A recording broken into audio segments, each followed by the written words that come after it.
Phillips and Matasareanu pull into the Bank of America's north parking lot. While waiting for the bank to open, they both swallow the barbiturate phenobarbital, a muscle relaxant. 9 a.m. Bank of America is open for business.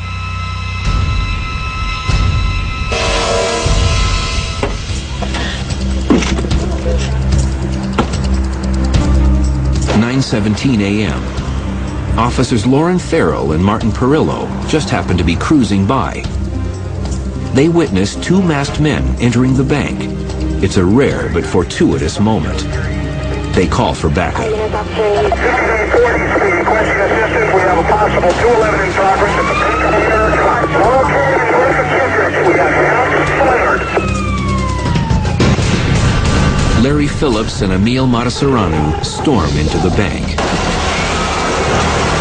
Armed with fully automatic AK-47s, they fire numerous rounds at the ceiling and order everyone to the floor. Definitely a takeover technique, but unlike anything that I'd ever seen. This particular branch had what we call bandit barriers in it, which are glass partitions that go from the counters to the ceilings. With their high-powered weaponry, they were able to shoot open the lock that gained access back there. Phillips forces the bank manager into the vault to fill their money bag.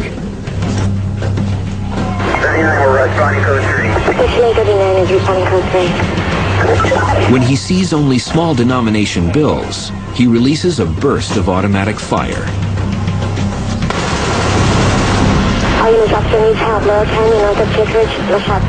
Larry became immediately enraged and yelled out, "Where's the money? Where's the rest of the money? I know you have more money in this bank." And they didn't, because he altered the delivery schedule. Undaunted, Phillips heads to the bank's ATM machine for more cash. They tried to get the branch manager to open that ATM. Policies had been changed and the branch manager no longer had access to the ATM cash. This robbery is far from routine. It will become nothing short of a full-scale military battle. With 3 suspects inside, possible AK-47s are wearing ski masks and dark clothing. 9:25 a.m. North Hollywood, California. Two gun-toting maniacs, Larry Phillips and Emil Matasareanu, are violently seizing cash at a Bank of America branch. They're wielding AK-47s, among the deadliest of assault rifles. Outside, Los Angeles police officers from the North Hollywood and surrounding divisions arrive. They set up roadblocks and move civilians out of a potential strike zone. All officers were securing the perimeter and attempting to keep traffic from coming or going. 15 to 20 officers position themselves around the inner perimeter of the bank, known as the Circle of Fire. One of the officers is James Zaborovac, who's been out of the police academy for only 2 months. All the training was kicking in. I was thinking about policy and procedure, tactics. You're looking for tactical superiority. You're looking around you for structures that will provide cover if there is gunfire. Officer Zaborovan and his training partner, Stuart Guy, find cover behind a locksmith kiosk located across the street from the bank. They hunker down alongside detectives Tracy Angeles and John Krulak. Because we were one of the first people to arrive on the location, they were asking for someone to cover the front of the bank, which we elected to do. We thought we had a couple of guys in the bank with nothing but handguns, so we felt pretty secure being across the street behind the kiosk, which is about 50 yards from the bank. My partner and myself had body armor. Unbeknownst to us at the time, the gunman inside had, AK-47s that our body armor does not stop. One shots are being fired from inside the bank. I want one unit on the north side, I want a unit on the south side, and I want a unit on the back, if possible. North Hollywood detectives and officers find cover around the back of the bank. The strategy in all of these things is to contain the suspects at a location, control the situation, and attempt to take them into custody, whether through negotiations or their absolute surrender. Officer Martin Whitfield, 6 years on the job. and veteran Sergeant Dean Haynes deploy themselves in the intersection closest to the bank's north door. Personnel 42 is requesting a unit to safely position themselves in front of the front door. 9:25 a.m. After approximately 8 minutes, the gunmen abandoned the heist with a little over $300,000. They had expected to clear over $750,000, like they had in the previous robberies. Larry Phillips emerges from the bank's north door. Emil Matasareanu exits from the south door. Wearing combat fatigues and clutching AK-47s, they look ready for battle. Phillips eyes police blocking the northwest intersection of Laurel Canyon and Archwood. I believe Phillips was surprised. He wasn't scared. He saw a police car in the intersection at Laurel Canyon and Archwood. It was Sergeant Dean Haynes and a few civilians. Phillips raised his AK-47 and began firing at the police car. Bullets penetrate Sergeant Dean Haynes' vehicle, causing it to violently shake. Fluids pour out everywhere. I don't think they were skilled at firing. They were more or less spray and pray, as they say, shoot at anything that moved, and that's what they were trying to do. Stay down, rapid automatic fire. They're pouring in the area with fire. Armor-piercing bullets continue to rip into Sergeant Haynes' black and white. One bullet strikes a male civilian in the chest. A woman suffers an ankle wound. Suddenly, Sergeant Haynes is hit in the left shoulder.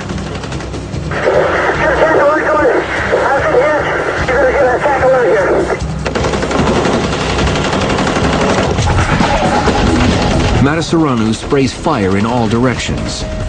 At the same time, Phillips targets the locksmith kiosk directly across the street from the bank. There, detectives John Krulak and Tracy Angelis, along with officers James Zaborovan and Stuart Guy, fire at Phillips, then quickly take cover. When Phillips turns his back, rookie James Zaborovan raises his 12-gauge shotgun and fires. 9 of my shotgun pellets hit Phillips. Phillips spins around. He unloads on the kiosk. They opened up on us with a 30-round burst. I immediately dived behind the key shack and had remembered that the detectives weren't wearing any body armor, and I crawled up on top of them to help shield them. Moments later, 2 of those bullets actually struck me. 2 armor-piercing rounds rip into Zaborovan's lower back and buttocks. It was like I was on fire. It was a very intense burning sensation. Tanya Bellard is one of 6 police dispatchers handling the barrage of frantic calls. The hardest part of that was for me was when they kept saying, one officer is down here, one officer is down there. You think, okay, there's one officer, but they kept saying different places. And finally I said, does anyone know how many officers are down? If you know how many officers are down, we have one. And this guy who was shot, James Zaborovan, he screams, more than one, more than one. I was like, oh my God, they're just dead everywhere. Phillips runs out of ammo and reloads. Working on sheer adrenaline, wounded Officer Zaborovan and the others attempt to find better cover. Phillips, he would take turns shooting from car to car. And what we would do, we would run from car to car. And those rounds were coming in one door, out the other. We were being hit by pieces of the car, the glass, and besides being wounded by bullets, we were actually cut and wounded by pieces of the car and asphalt as well. Detective Krulak receives a gunshot wound in the right ankle. At first, it felt like somebody just took and hit me in the ankle with a hammer. And with your adrenaline flowing, you're not really thinking about the pain.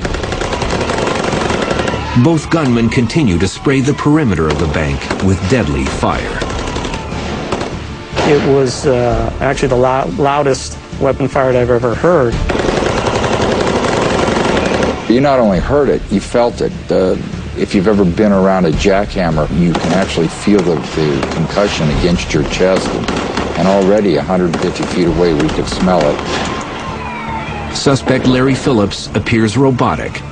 He's not going down after being shot numerous times. I knew we were outgunned because we don't have automatic weapons. The LA police officers try to apply lethal force, but their handguns and shotguns don't have the range or the ability to penetrate the suspect's body armor. The department had lobbied for patrol rifles, but the request was denied. Now they're outgunned in a war zone. Shots are still being fired to the rear of the bank. The tide of the firefight has quickly gone hardcore and lethal. The cops need the heavy guns. They need SWAT.